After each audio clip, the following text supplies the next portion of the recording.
welcome, welcome, welcome on this wonderful day. So, somebody sent this to me this week. In, out, deep, slow, calm, ease, smile, release, present moment, wonderful moment. And we're all here together. And it's the cat's in Shavasana. Those are wonderful words to live by this week, I think.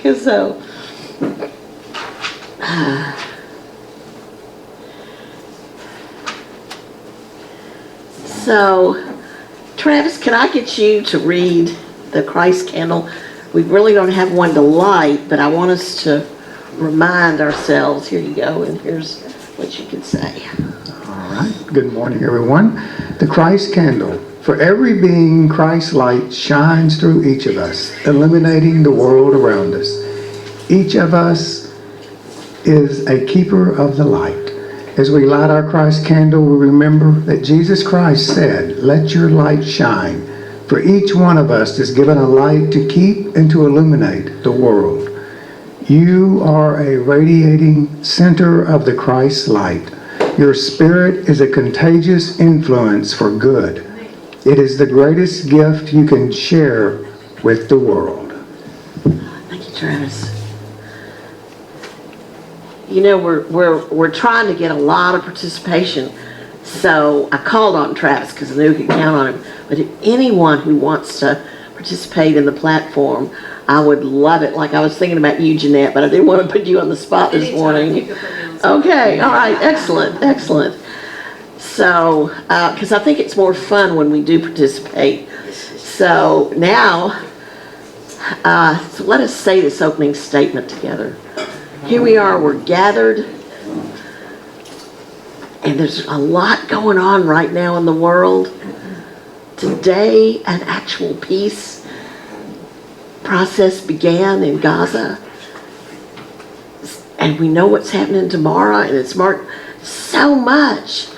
But in our world, let us say this together, there is only one presence and one power active in my life and in the universe.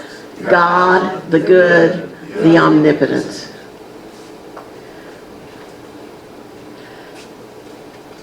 So, Lorraine, would you please read the daily word for us?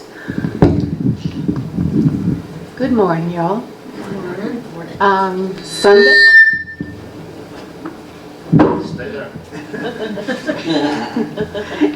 Sunday, January 19th, 2025. This way. No, bring it up to you. Close, but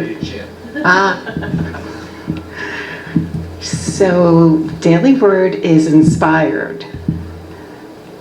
And the affirmation is, my words and actions inspire others. Today I reflect on the clear vision, powerful words, and courageous actions of leaders such as Reverend Dr. Martin Luther King Jr. I appreciate how one person's example can inspire so many others to move beyond thoughts of limitation and focus on the possibilities for good that are always present. Inspiration can be thought of as the breath of God. I, like all people, are made in the image and likeness of the divine. I give thanks for all people that lost my place. I give thanks for people I have known whose vibrant faith and love, even in the most challenging circumstances, have inspired me. Guided by my divine gifts of gifts of imagination and zeal, I join with those building a world where each person lives freely and with joy. Best advice I've ever heard for overthinking. Me too, I agree. That's the best advice, yes. And from Genesis 2:7, then the Lord God formed man from the dust of the ground and breathed into his nostrils the breath of life, and the man became a living being. And the affirmation again is, my words and actions inspire others. Amen. Thank you, thank you, thank you. Yeah. Well, she mentioned Martin Luther King, and Russ is going to add some things about Martin Luther King for us. Here we go. Thank you. Thank you. Yes, we know that tomorrow is Martin Luther King Jr. Day. It's also Inauguration Day. But also the day after is the birthday of Ernest Holmes, the founder of Science of Mind, who began along the lines of Charles and Myrtle, and so much of his writings mirror, just in his own way of presenting it, what Charles and Myrtle Fillmore wrote. So, Martin Luther King said, "We are tied together in a single garment of destiny." Okay. I think that's a great statement, that we're tied together in a single garment of destiny. He, for 13 years, from 1955 to his death in 1968, was known for his really non-confrontational, non-combative, I don't know if I'll say non-argumentative, but in a great way of bringing forth this way of presenting that we are opposed and we see a better way. And he presented that to the point that he won a Nobel Peace Prize and was the youngest man. Not the youngest woman by any means, because she's 17 that won a Nobel Peace Prize. But he was 35 when he won a Nobel Peace Prize.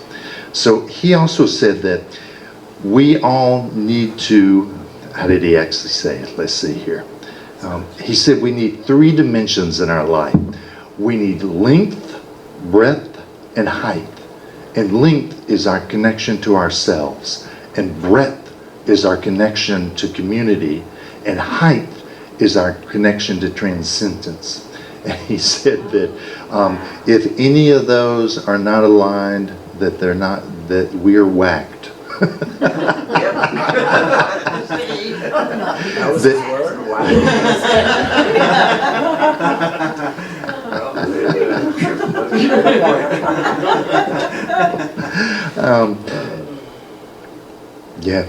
To me, you have to admire the man.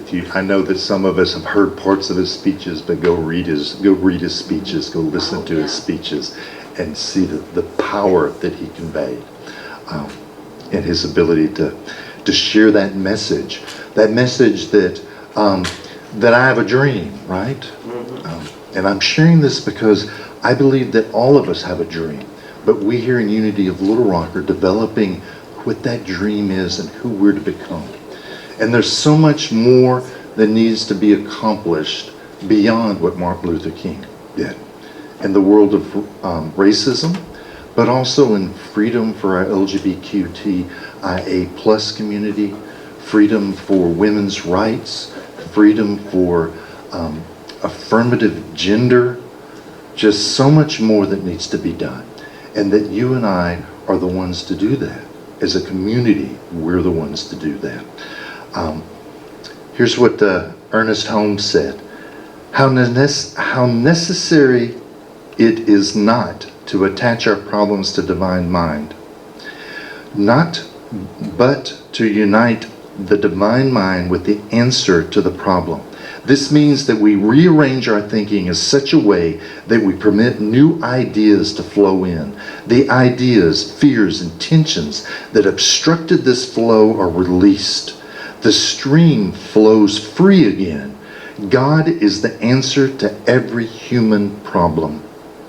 To suppose that the creative intelligence of the universe would create humans in bondage and leave them bound would be to dishonor the creative power which we call God.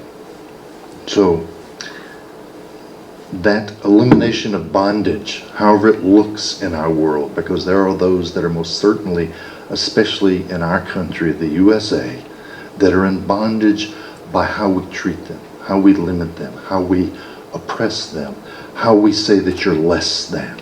So it's for us to be the ones that bring that freedom from bondage forth. And we do it personally, we do it individually, when we work on our own expression, our own freedom, our own creativity, freeing ourselves, but that when we come together and become the hands of God that are moving outside this walls, outside this building, out into the community to make a difference. So I just want us to remember that tomorrow, that what Martin Luther King envisioned for us, we, the ones that get to help carry that forth. And with that, if you'll join me in prayer.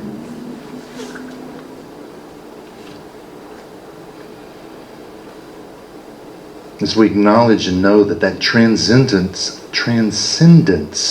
is here, is now. And that freedom is part of that transcendence. And that in that transcendence is the answer to the questions, is the questions, and is the space before, during, and after, because all resides there. So the answers, the dreams, the hopes that we have, all that is already in that powerful mind of God. In being that we are made in that image and likeness of God, then that mind of God resides here, within me, within you. And where we see bondage, we have the answer. And where we see freedom, we have more of the answer on how to bring that forth into our world. So as we celebrate tomorrow, honoring Martin Luther King Jr., we celebrate that call for nonconformity, that call to take action, that call to stand up and say that I will no longer be held down, pushed back, shoved aside. That we as a people say all of us are that people. We wear the same garment in life. It may be sparkly for some, it may be colorful for others, it may be black and white for some. But we all wear that same garment. And when we recognize that, then we call forth and claim that today is the day that we become the freedom that needs to be seen in this world. And we're grateful. We're grateful if we have someone that would call us to stand up and be more. And we're grateful that we have a community that comes together, that embraces us and says to us individually, you are more. I see it in you, and I expect it to shine forth into the world. And with that, we say, and so it is. Amen.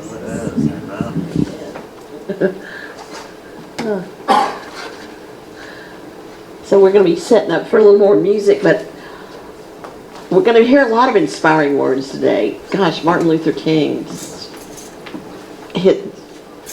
so quotable. And this is one that I've never read, but it really fits for me right now.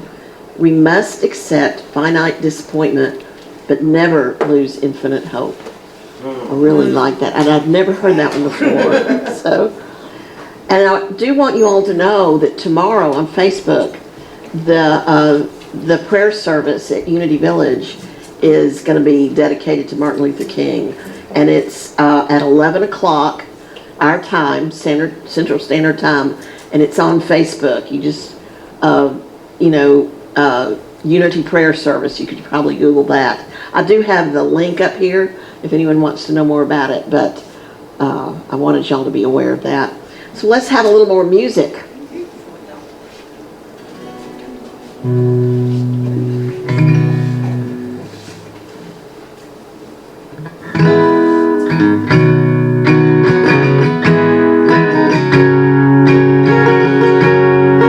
a funny way of sneaking up on you. Life is a funny, funny way of helping you out, helping you out.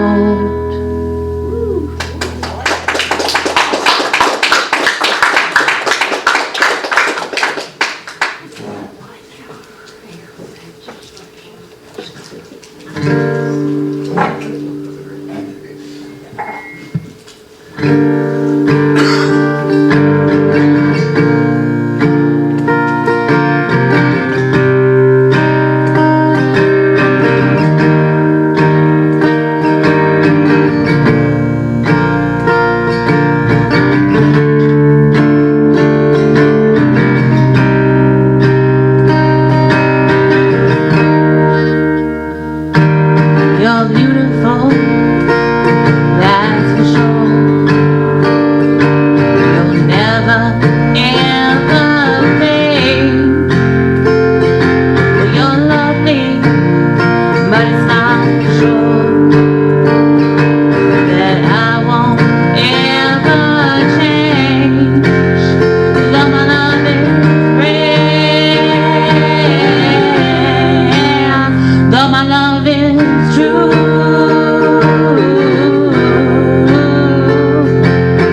I'm like a bell if I wait. I don't know where my soul is. I don't know where my home is. I'm like a bell if I wait. I don't know where my soul is. I don't know where my home is. Your faith in me brings me to tears. Even after all these years, and it pains me so much to tell.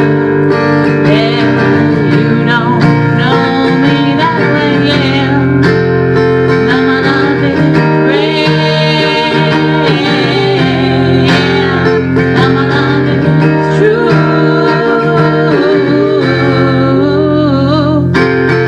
I'm like a bell if I wait.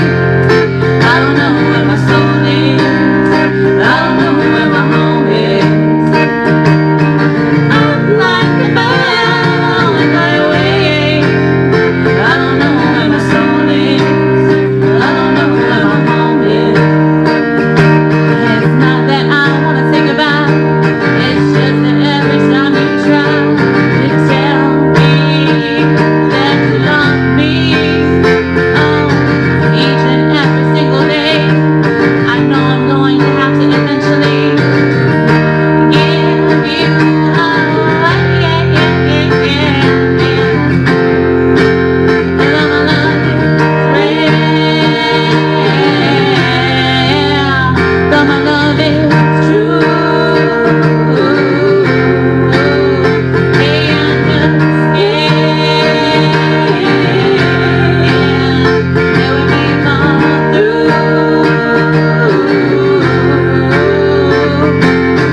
I'm like a bell if I wait. I don't know where my soul is, and I don't know where my home is. I'm like a bell if I wait. I don't know where my soul is.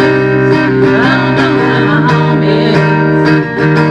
And I'm like a bell if I wait. I don't know where my soul is, and I don't know where my home is.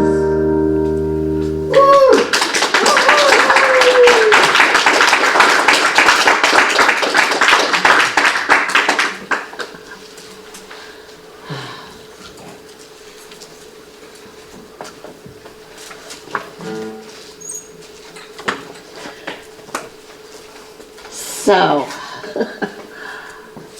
do not be conformed to this world, but be transformed by the renewing of your mind. We've been focusing on the power of thoughts. This was from Reverend Becky. We had a really good old unity lesson on Zoom last week in the snowy days. And her affirmation for the month of January is, my thoughts create my life, and I choose the good ones. So I wanted to delve a little deeper into thinking, thoughts, the mind. You see, actually, it's kind of always bugged me a little bit. There's so much emphasis on thinking. You know, as a man thinketh, that's a famous little pamphlet that was published. Was that Ernest? That could have been Ernest Holmes that did that one. There we go. Proverbs. It's, say again? It's Proverbs. Oh, Proverbs. Oh, okay. In Oh, his heart, so is he. Yes, that's a price from Proverbs. Proverbs, okay. So, but then there's this little song in Unity from the old hymn book. And the old hymn book, you know, it had kind of it had a lot of upbeat hymns, and one of them was think. And I just, you know, there's more than this. So I wanted to dig a little deeper into this. And so we're going to do a little bit of heart-centered metaphysics today. And I'll present the framework that Paul Hasselbeck did about the mind and the functions of the mind and so forth. And then I've also read a lot of Eckhart Tolle and Michael Singer, who wrote The Untethered Soul. And you know, Eckhart Tolle wrote The Power of Now. And it's just so interesting. All three of those sources really just intersect beautifully. And you know, some are more practical than others, but I hope I don't get too heady, too much up in my head. You know, I'm the scholar. Well, I mean, good grief. You know, the mathematician, I've lived in my head a lot. And it was probably in my 40s I discovered yoga, or maybe late 30s, I can't remember exactly. And, you know, and then it just started opening a whole new world. And I really believe in the integration of body, mind, and spirit. And as y'all know, I dance, Nia, and that is also an integration of body, mind, and spirit. So the mind is so important to me, but is it little mind or big mind? So let's delve into that. Let's see what we can do with that. So in oneness, we affirm that there's only one power and presence, right? That's in the opening statement. Well, we're also recognizing one mind, divine mind. And actually, Russ referred to it with that quote from Ernest Holmes.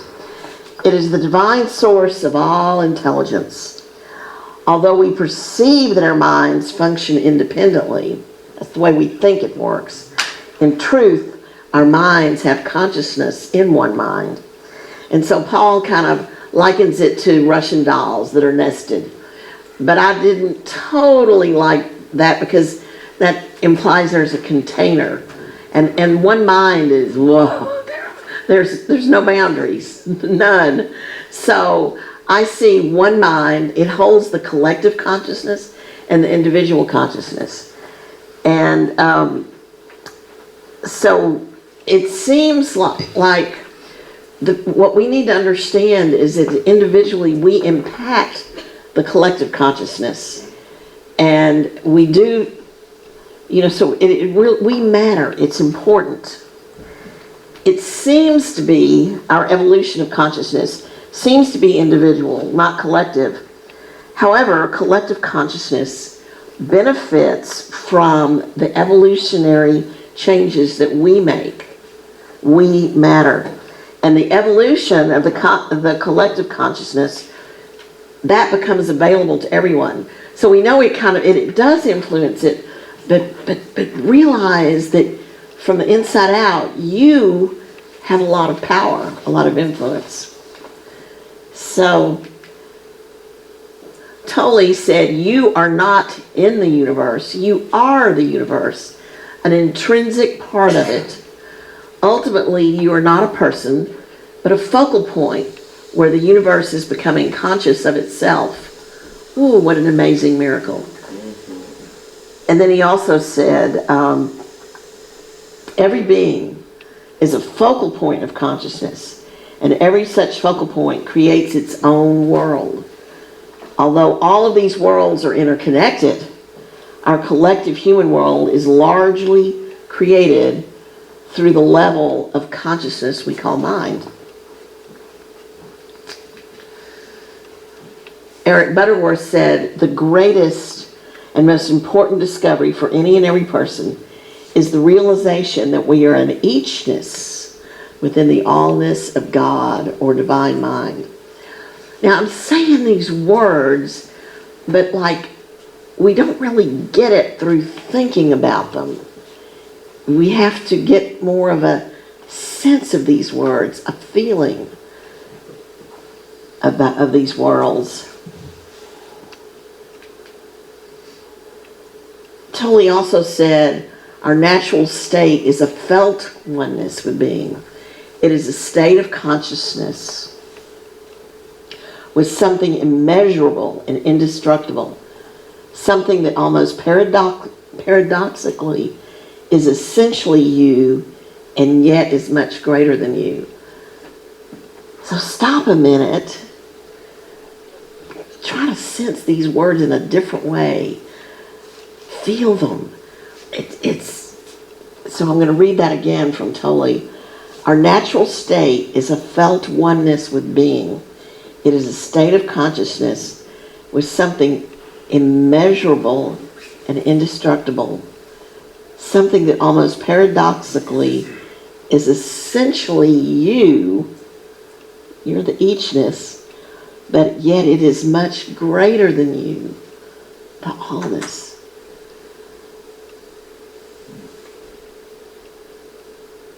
I don't know what images might come up within you. That just.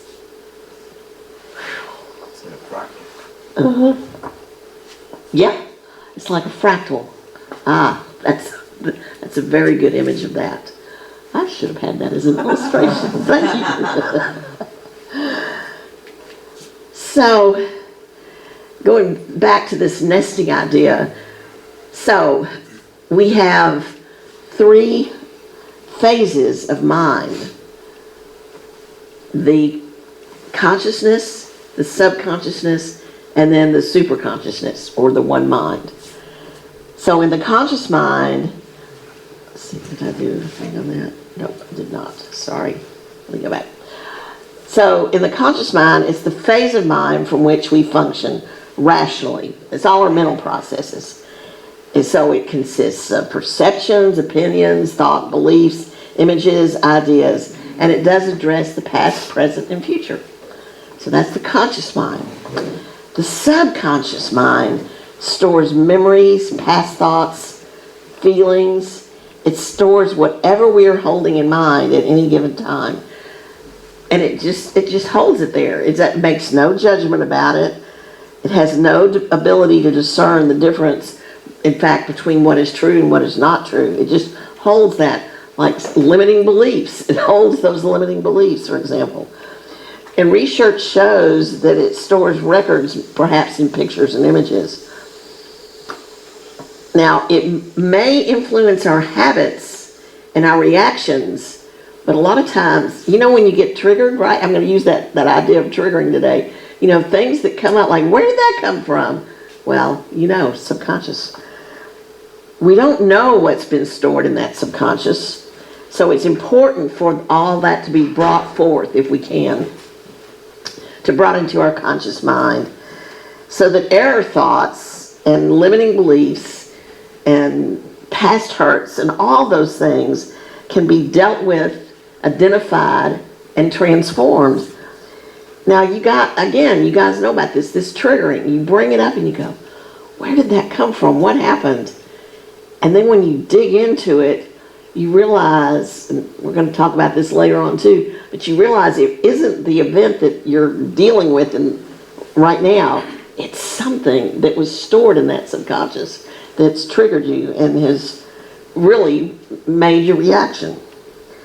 So the superconscious mind, also known as the Christ mind, it informs both our consciousness and our subconsciousness. And it is through this activity that that consciousness is actually spiritualized. So everything that we can bring up, if we can connect to this superconsciousness, then we connect to the ability to transform.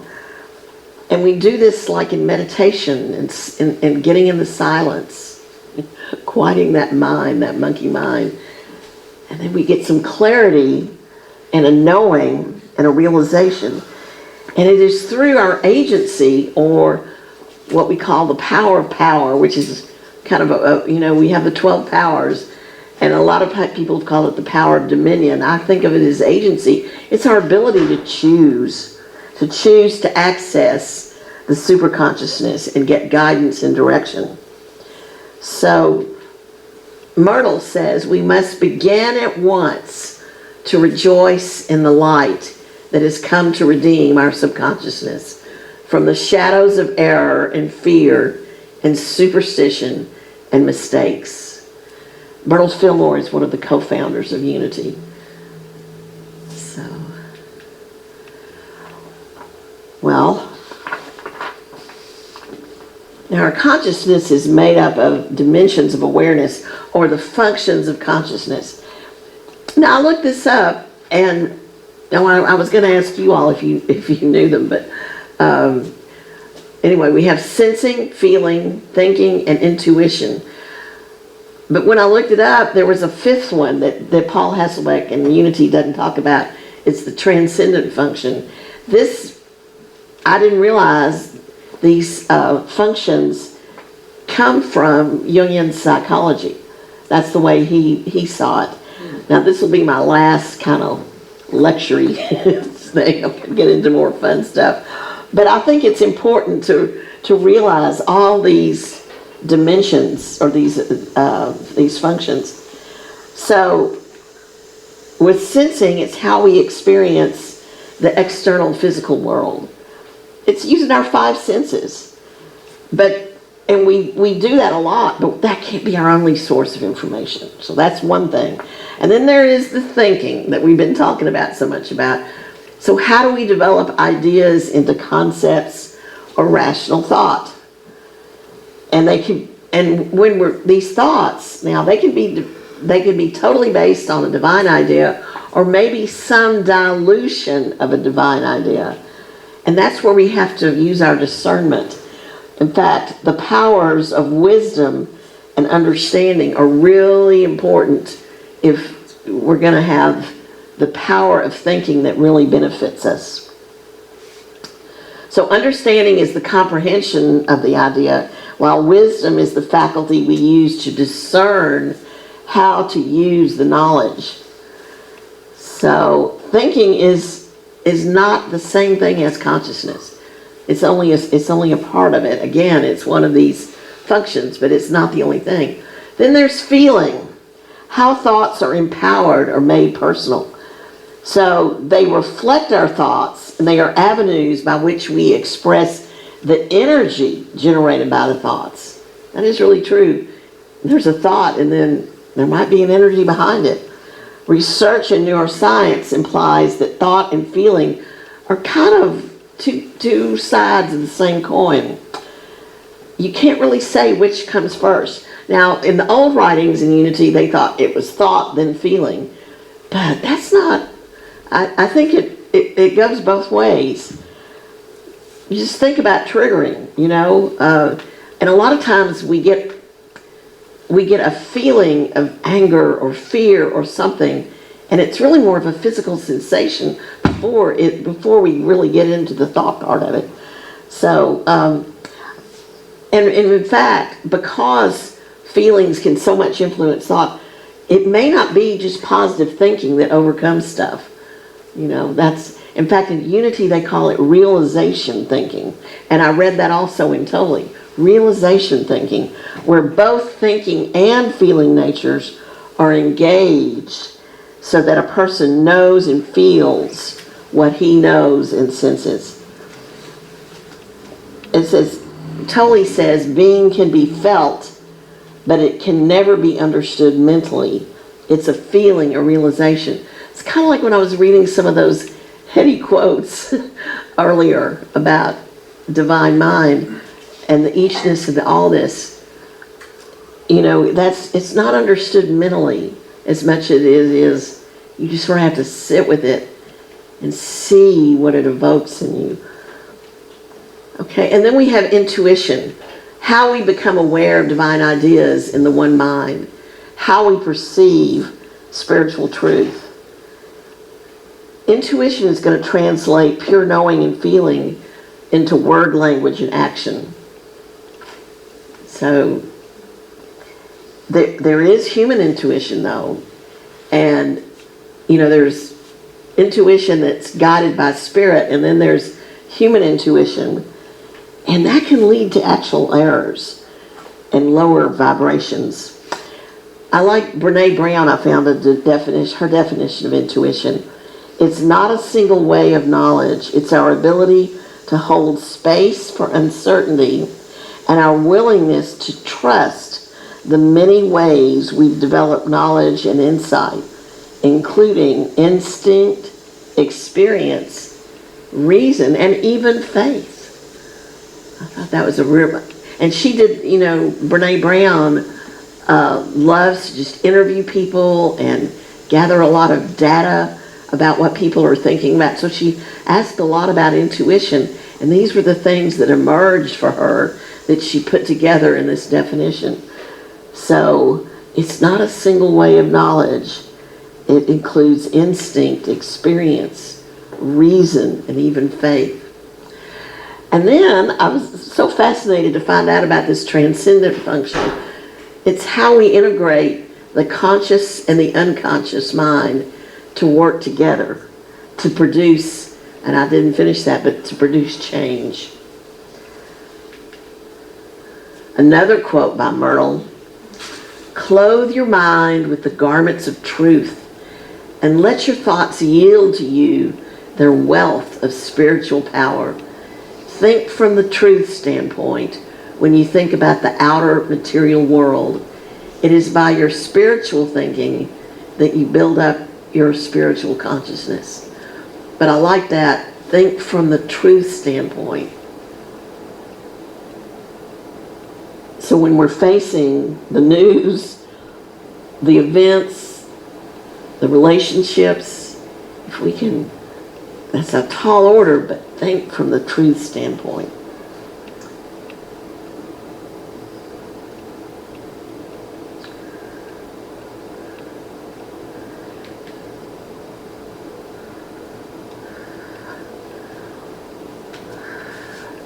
Now, all ideation, all formation of concepts and so forth, that's based on the law of cause and effect. And this is a real big one in Unity. And I had to really work on this. I don't know about you all, but all cause is in the realm of mind consciousness. Whether we are referring to divine mind or the human mind, effects are the result of thoughts held in mind with feeling. This is how our thoughts shape our world. And here's the big statement. Cause and effect are never separate. They are always one in consciousness. I should have added that because Paul Hasselbeck always made a big thing. Cause and effect are never separate. They are always one in consciousness. Now, I know you guys I argued with that statement. Maybe you all feel that way too. You say, no, there's cause and there's effect. So let's think about it. Example, somebody says something bad about you or makes you mad or hurts your feelings. That's the cause. What's the effect? You got mad. You got hurt feelings. That's where you're like oh no, I'm the victim. You did that. You caused that. We could just give innumerable examples. It starts there, but we could give innumerable examples of it. But what it is, in fact, it is what I'm thinking or believing and feeling about what you're saying that is giving rise to the effect. That's a big thing to accept. It's, maybe your behavior, I could comment on that. But really, it was what was going on inside of me that made the effect. The effects we feel and experience in our own consciousness are the result of a present cause in our own minds. Even if and it could be, sometimes these things, like I say with the triggering, it's related to a past event. It's not so much what exactly happened there. It's, you're bringing in all your other stuff from your subconscious and so forth. So That's a big one to accept. What do you think of that, huh? Do you go with that? That cause and effect, or there's just really one? So, They don't necessarily have to be close in time. And that's a whole nother example, no, whole nother discussion. In the spiritual realm, you can have a cause that may occur in childhood, and you may not experience the effect of it spiritually. Well, that could be manifest true. in later in life.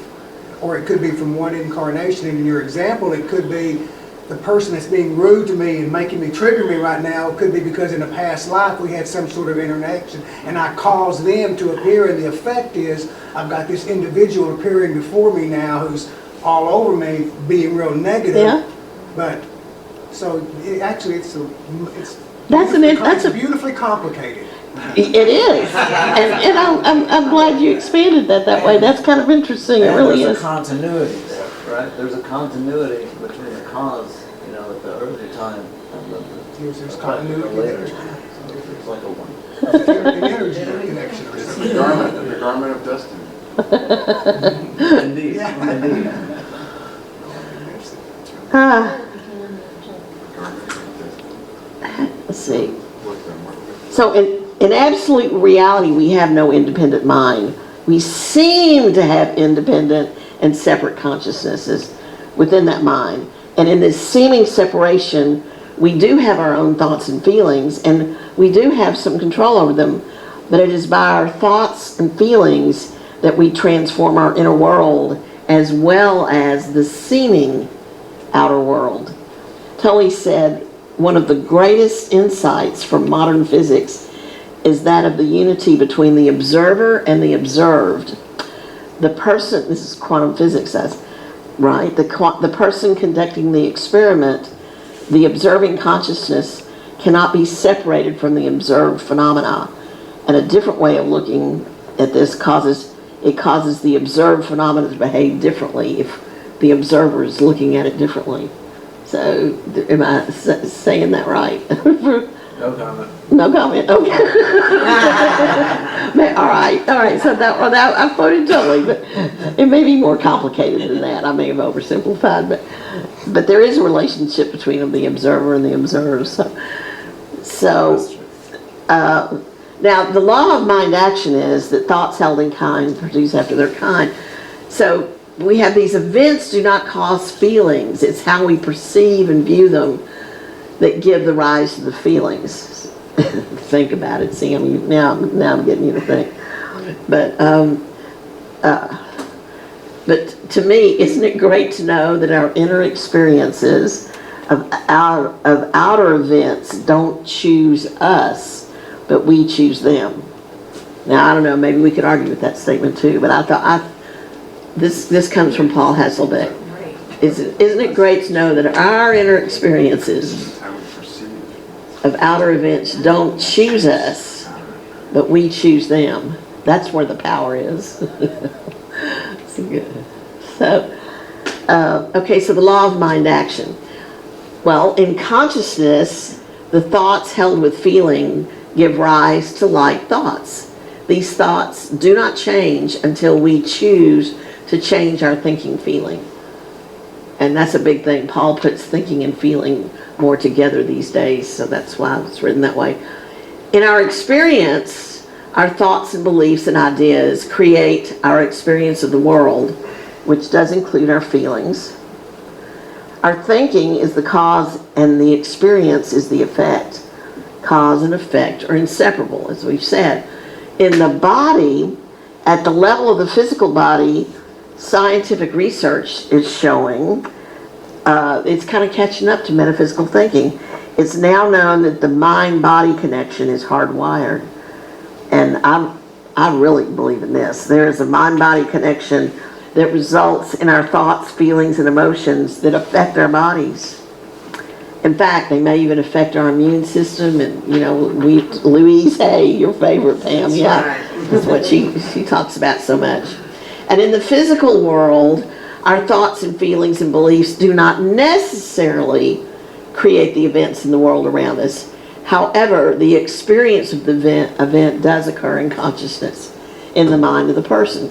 So that's 4 levels of that. Now, All right, so I've mentioned the body, and this is what, you take that 18 inches from your head, all living in your head, down into your heart, and into your whole body.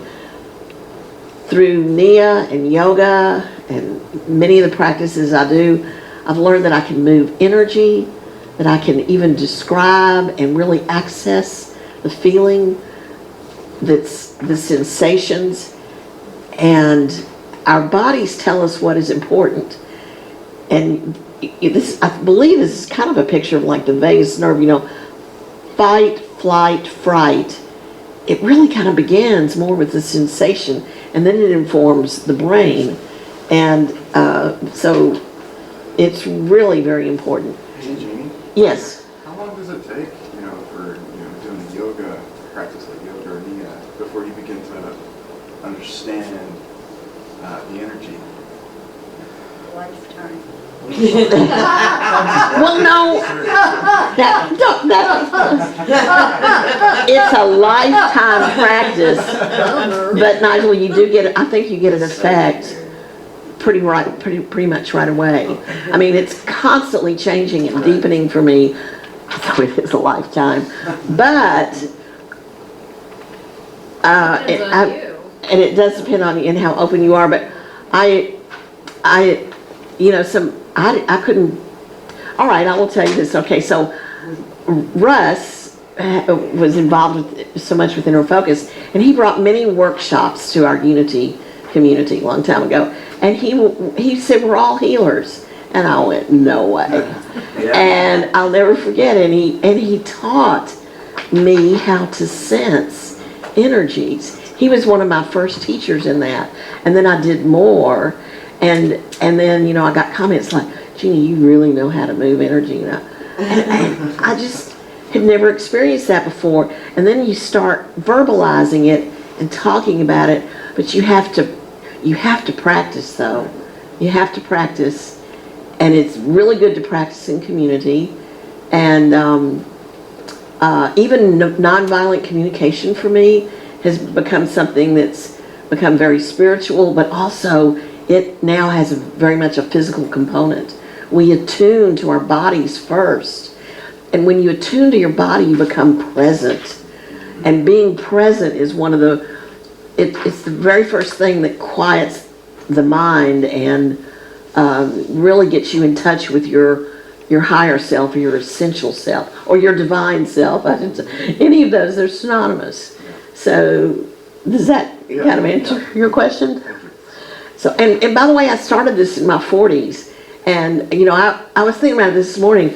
I was just tossed around with my son being in trouble and trying to be a math professor in a male department and all kinds of things, and it was just a miracle that I found that and started on that path, because I would have to say, is that working for you? No, what I was doing was, I was very resilient, but I needed more, so there you go.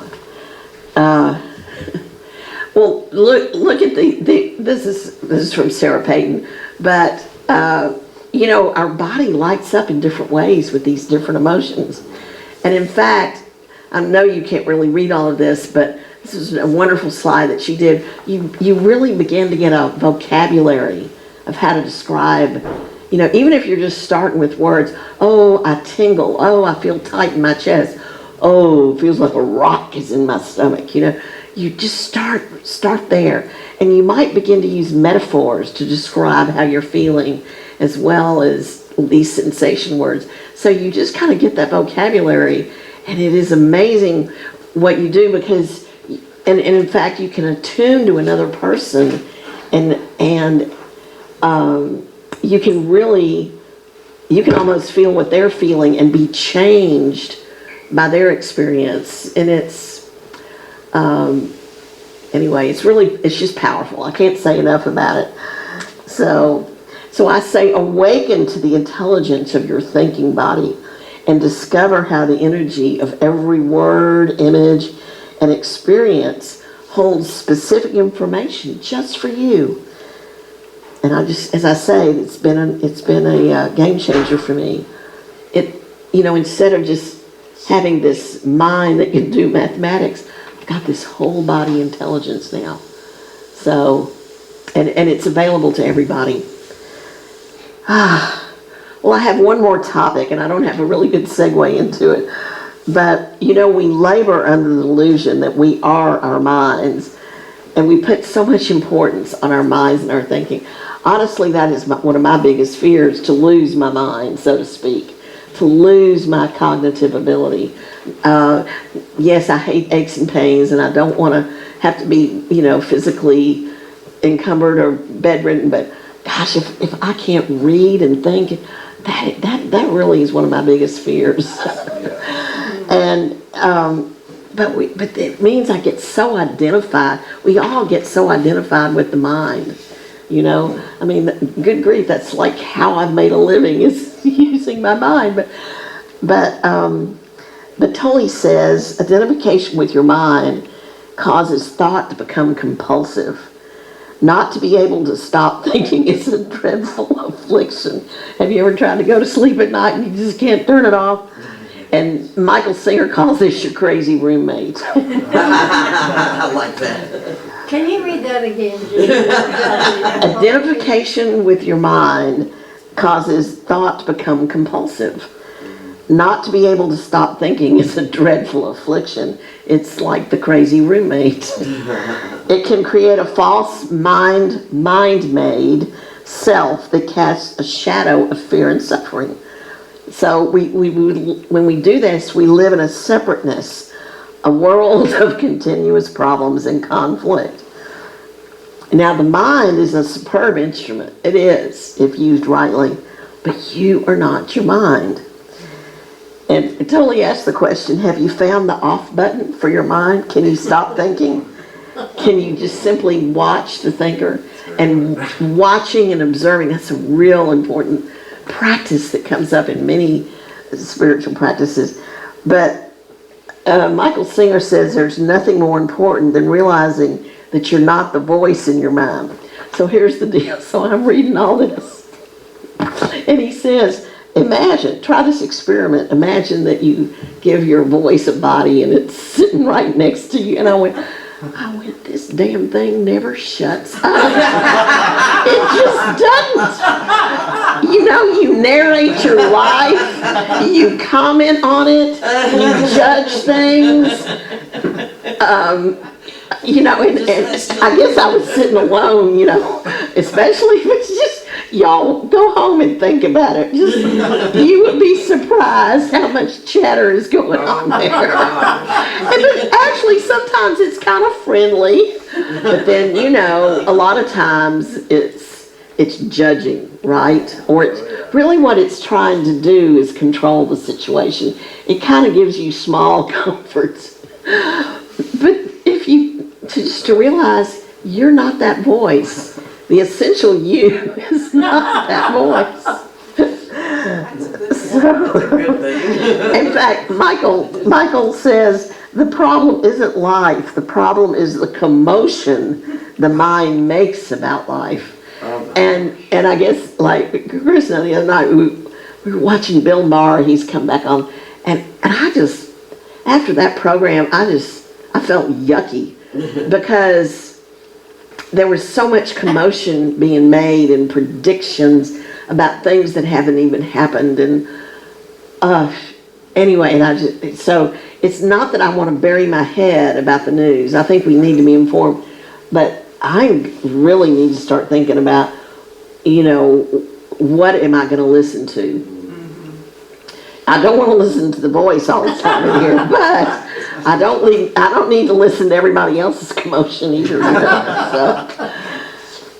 But he did say, Michael Singer, that the voice releases energy like a tea kettle. It narrates the world. It makes us feel comfortable. It recreates the outside world. You're recreating the outside world in yourself. And then you live in your mind in the past or worrying about the future, if you think about it. So. I've heard something that, the more thoughts you have, it's like an energy field. It's like a lamp that's glowing, right? Right. If you focus your mind, if you learn how to quiet the chatter, your consciousn's, your energy is more focused, and you can direct your will in a direction. It's agency, isn't it? It's the power of, yes, indeed. Yeah, absolutely. The beginning of freedom is the realization that you are not the possessing entity. You're not the thinker. Knowing this enables you to observe the moment you start watching the thinker, a higher level of consciousness becomes activated. The sense of your own presence is not a thought. It arises from beyond the mind, from being, from the I am. I'm going to read that one again. The sense of your own presence is not a thought. It arises from beyond the mind, from your being, the I am. Since mind and resistance are synonymous, acceptance immediately frees you from mind dominance and thus reconnects you with being. That's a weird statement. Since mind and resistance are synonymous, because partly what the mind is doing, it's separating you and resisting what is. As a result, the usual ego motivations for doing, which could be fear, greed, control, defending, or feeding the false sense of self, that's going to cease to operate. An intelligence much greater than the mind is now in charge. And so there's a different quality to your consciousness. Let's see. There you go. There was that quote, Gail, that you wanted me to reread. You are not your mind.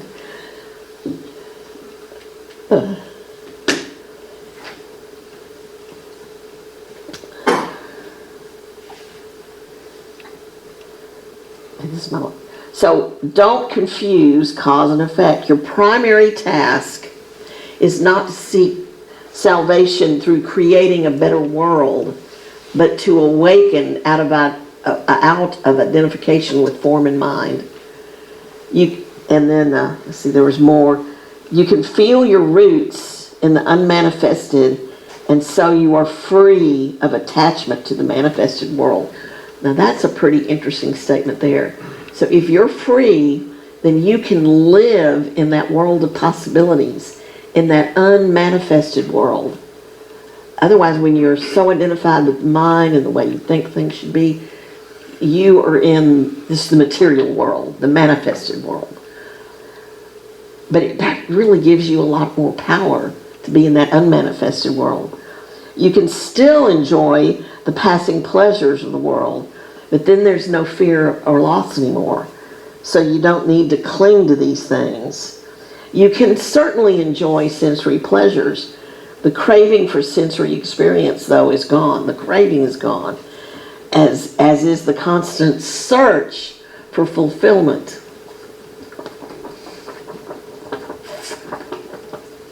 I'll never forget one time we were in NBC, and this was with Travis, and we were talking about being human and divine, and you said, no, I love being human. You know, I want those pleasures and the eating and everything that goes with it. You know, I want it all. But then we're divine too. The thing is, we're not just human. So that's the gift that we've been given. We're here to experience all this, but can we temper it some? Can we mitigate a little bit? What is being born can be a new consciousness, as it's an inevitable reflection of a new world. So this is a quote from the book of Revelation. Then I saw a new heaven and a new earth, for the first heaven and the first earth had passed away. I gotta wonder, with all that's been going on with COVID, there's like fruit basket turnover. Are we about to get into this new earth and new heaven? Actually, I don't know if y'all know this, but Oprah has picked for her book of the month, or her book club thing, it's the New Earth. And she did that a long time ago. New Earth is a book by Eckhart Tolle. And this statement came out of Power of Now, But I've got that book. I'm going to take another look at it. But Oprah says, I think we need to go back. We need to reread that book and come back to those principles. And I believe it's related to these ideas. So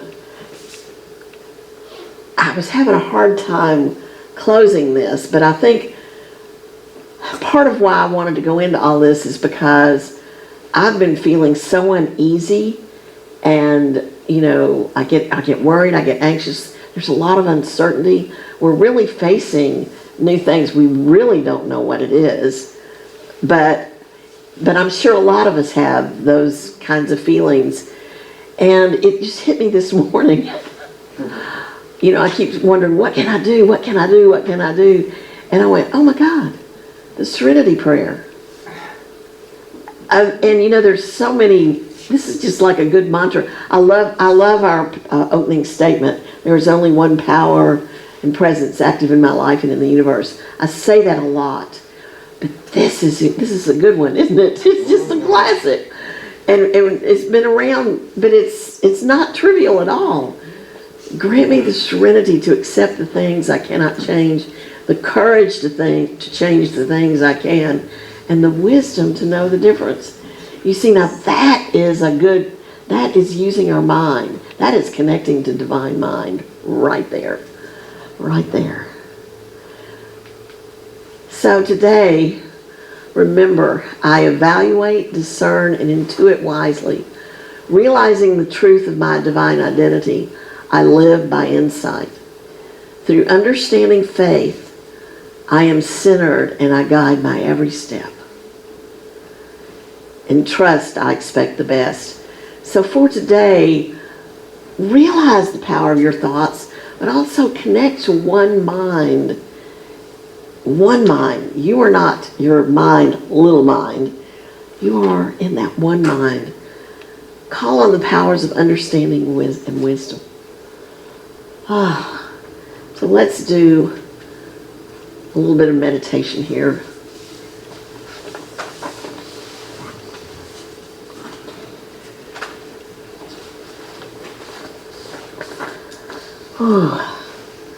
Breath flowing in and out. Through my breath, I sense the power of this present moment. I sense it. I breathe intentionally, fully, a whole body breath. It energizes my entire body. Center of faith. It's like a blue light.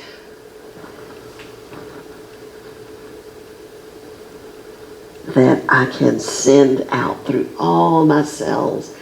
If you can, imagine and feel faith enlivening your whole body. Feel strength in your spine. Lift your chin a bit, open your heart center. Feel that strength. Focus on the splendid order of your body working for your vitality. Oh, I can feel the energy. My heart is beating rhythmically, steadily, and faithfully. It's the center of love within me. I center awareness, my third eye above my brow, and this is the housing understanding, and I shine the light of understanding, a precious golden thread throughout my frontal lobes, cleansing my brain and clearing foggy thinking.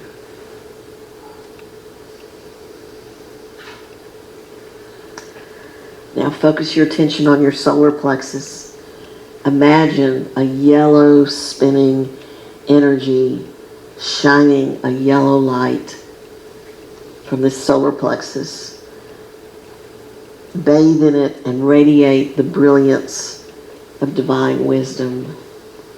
So we have love, we have understanding, we have wisdom, we have strength.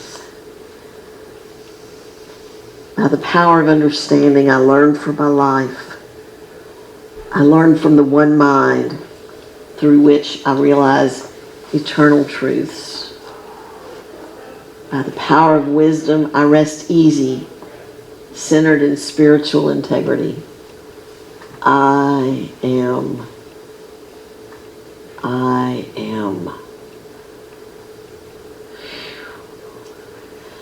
activate the power of wisdom in my body, mind, and spirit. I assert wisdom to live in harmony and peace and well-being.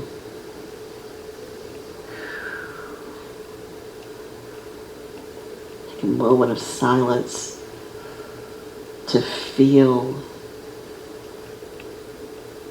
all the energy and the light that is within you.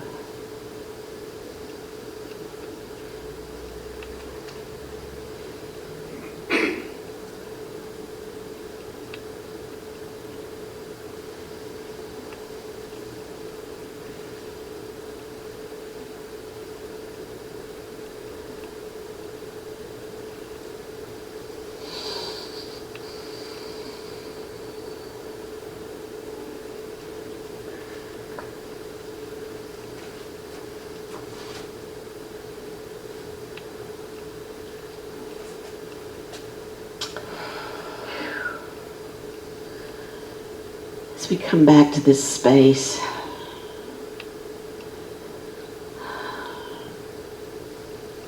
come back together, prepare to go out into this cold week and face with joyful resilience, whatever it brings.